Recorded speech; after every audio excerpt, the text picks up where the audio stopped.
El estado de cuestión lo iremos a abordar nosotros desde 5 puntos de vista. Primero, rastreo bibliográfico. Segundo, análisis de la biografía. Determinación y constatación de las líneas de investigación. Ubicación de preguntas y vacíos temáticos. Y último, redacción de un informe. Antes de adentrarnos al estado de la cuestión, es importante tener como horizonte la pregunta problematizadora sobre la cual estamos trabajando, que es la siguiente: ¿cómo los elementos paralingüísticos aportan en el ejercicio homilético de la celebración litúrgica de los estudiantes de grado 11 del Colegio Pío XII, institución educativa de Pacho, Cundinamarca? Este va a ser hoy el horizonte sobre el cual vamos a indagar qué podemos hacer.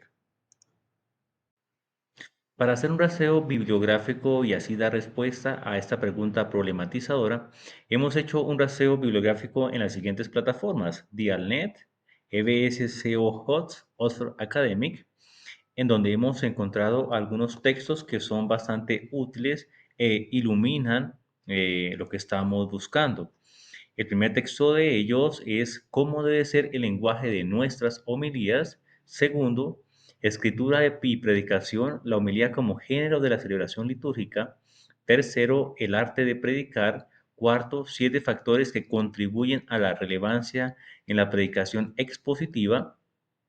Quinto, el Dios que viene a renovar la predicación cristiana. 6, la homilía y su preparación en Evangelii Gaudium. 7, el discurso de los lectores españoles en las celebraciones litúrgicas. Octavo, la persuasión en las homilías de hoy. Noveno, catequesis y homilías. Todos esos textos han tenido unos parámetros o unas palabras claves en los cuales se ha tenido en cuenta su antigüedad, textos que no superan más de 10 años de haber sido publicados. En nuestro primer paso, que es el rastreo biográfico, nosotros vamos a buscar en diferentes portales, catálogos, haciendo fichas biográficas con datos que nos llamen la atención y después tener una claridad para el encuentro de nuestros archivos dentro de la web. Dentro de las cosas, es factible tener referenciados los documentos. En esta carpeta hemos podido descargar aquellos documentos que son de gran provecho para después volver sobre ellos y que nos sirvan como cantera de ideas, de conceptos para nuestra pregunta problematizadora y encontrar las diferentes teorías que nos ayuden. Ahora bien, encontramos nosotros las matrices de compilación bibliográfica. En esto vamos a resaltar un esquema general dentro de ello. Tenemos el texto 1, su referenciación en normas APA, Nieto 2021, la consultamos en el portal Dialnet. El punto o el título concreto de este texto es cómo debe ser el lenguaje de nuestras homilías. Tenemos un resumen, básicamente, que dice: el acto homilético tiene como finalidad el hacerse entender, por ello es necesario poner atenta nota al dominio del lenguaje y sus elementos inapropiados como los titubeos, fallas en pronunciación, errores gramáticos que le restan credibilidad a la palabra pronunciada. No basta con saber lo que hay que decir, sino la forma de hacerlo. Por ello, la homilía está en el ámbito del lenguaje de la fe y en su práctica se hace visibles las carencias de este arte. El lenguaje tiene que ayudar a mostrar la palabra y no a ocultar. Eso es un resumen. También tiene unas palabras claves para su ubicación dentro de la web: la homilía, la comunicación, el lenguaje, las imágenes, lenguaje no verbal, el vocabulario. Una tesis principal que es importante: importancia de los elementos comunicativos en la homilía para transmitir eficazmente la palabra o el mensaje. Después, en los diferentes capítulos o acapites, vamos a encontrar nosotros algunos resúmenes de los grandes capítulos de este texto que nos ayudan a dar razón de la idea que se está exponiendo. Mencionemos los títulos: la homilía como acto comunicativo, hablar con imágenes, el lenguaje oral, el lenguaje no verbal, la retórica homilética. Esto que hemos hecho con este primer documento lo vamos a hacer con un segundo documento, con un tercer documento de una misma base de investigación.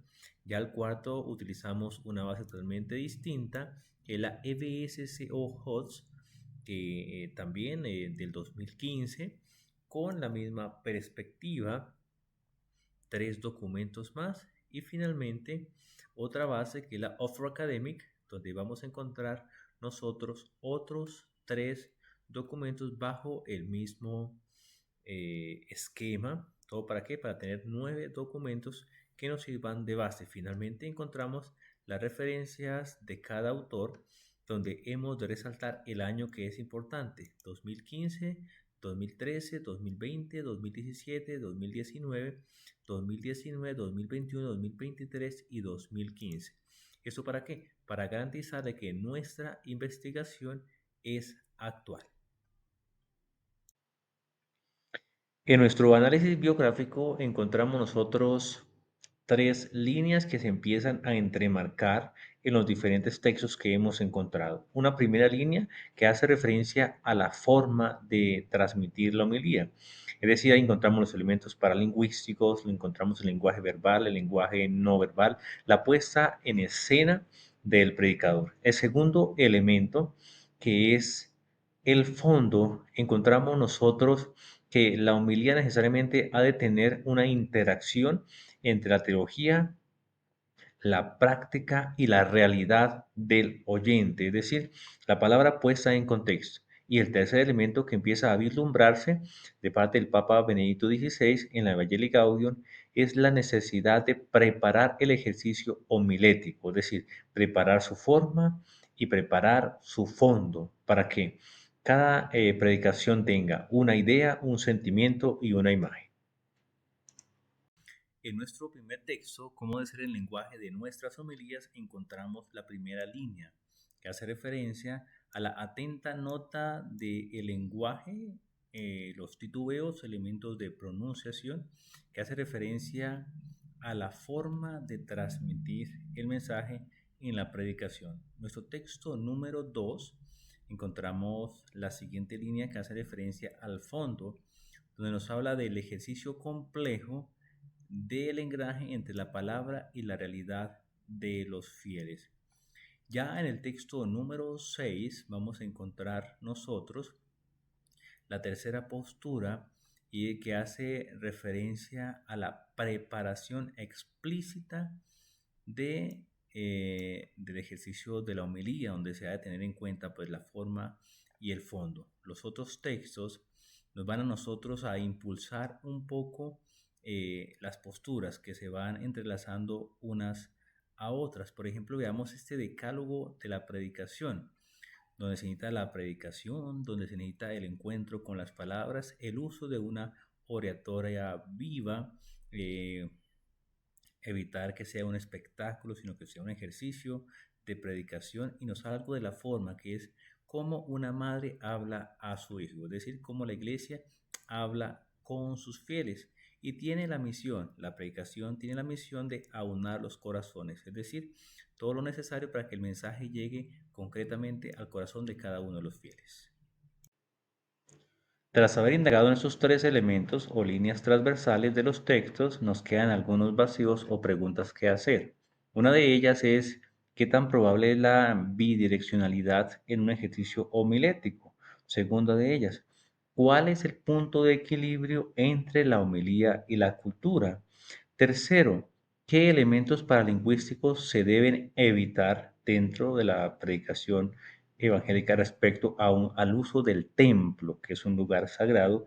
Y finalmente, ¿cuál es el equilibrio entre lo emotivo o sentimental y lo teológico? Serían puntos para reflexionar. Finalmente hemos llegado a nuestra última parte, que es la redacción del informe, bastante importante, donde se ha de dar razón de que se ha hecho una lectura plenamente comprensiva y atenta de cada uno de los textos, de cada uno de los autores, y finalmente dar su propia opinión, teniendo cuidado en no tomar como opinión propia aquella que está de manos de un autor concreto y de esta forma ayudar a que el conocimiento siga creciendo.